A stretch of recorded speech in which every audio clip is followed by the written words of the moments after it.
And that's so nice. Yeah, no pain, no gain. You better learn wisdom before. So what have you learned? First, always use Internet Explorer for best access. Remember to change the default password immediately after receiving your account to avoid being kicked out of registered classes by hackers and phishers. Check. Regularly update information from the registration site. Last but not least, eat and sleep well in case you have to stay up all night due to internet lag. Yeah. Yeah, practice makes perfect. Those freshmen have to overcome challenges to grow up. Anyway, it's time for me to stand up and leave because I have some important interview to do.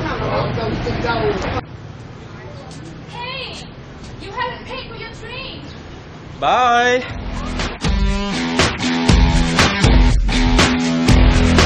Everyone, welcome back to Big Mouth Show.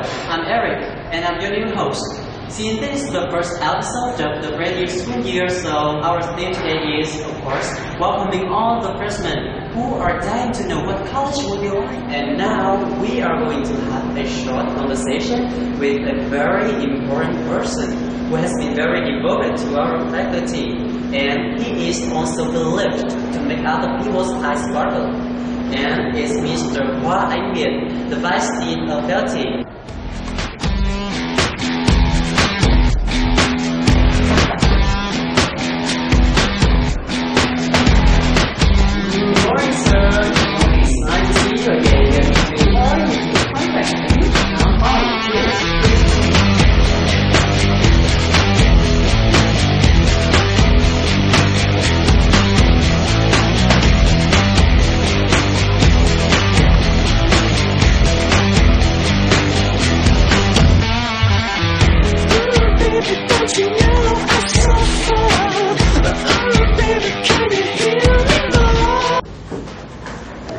Please take a seat. Yeah, thank you. I'm Eric from Big Mouth Show. Today is such an honor for me to have a little conversation with you.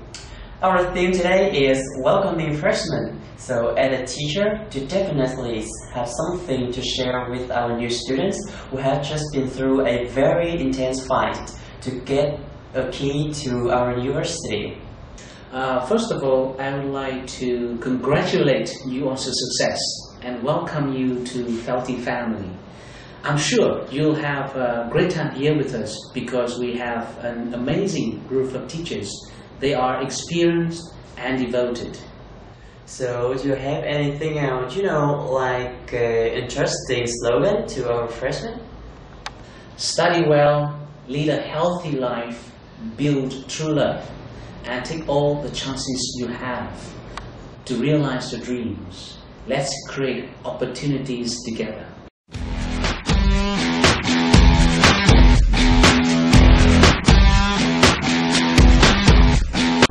Hey guys, I hope that you had a great time with Mr. K45 ڌՀNN. And now I'm in the French department, the most beautiful place on our campus in order to complete the second part of my interview today. And now we are going to meet two former students of English, and they have just graduated and made their dream come true when successfully passed the qualified test to be a lecturer of our university. Let's see what two teachers to be are going to share with us. Let's see. Good morning, ladies. First of all, I would like to thank you for joining our show today. Well, how have you been doing after graduating? We've been doing fine, yes. I've been enjoying my summer holiday and preparing for my new role at the university, yeah. And as for me, I'm still doing the second degree, the double degree at the School of Law.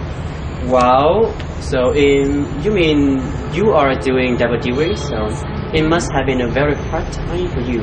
But you still have the highest GPA, so it's very impressive. So do you have any advice for our freshmen to manage time and everything else? Okay, so advice is quite a big word, but I would say that I want to share some of my experience with the freshmen here at the university. So during the 4 years at university, I have never been considered the best student, but somehow I still managed to get the high score. I think the key to achieving high score is that you should expect little and still achieve a lot.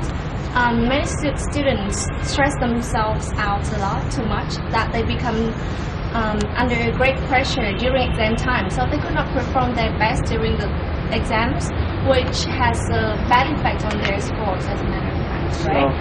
So my first advice for students is to take it easy and just enjoy their life at university.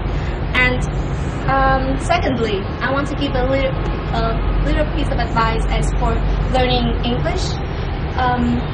For me, I think, and for most good students of English, they consider English not just a subject.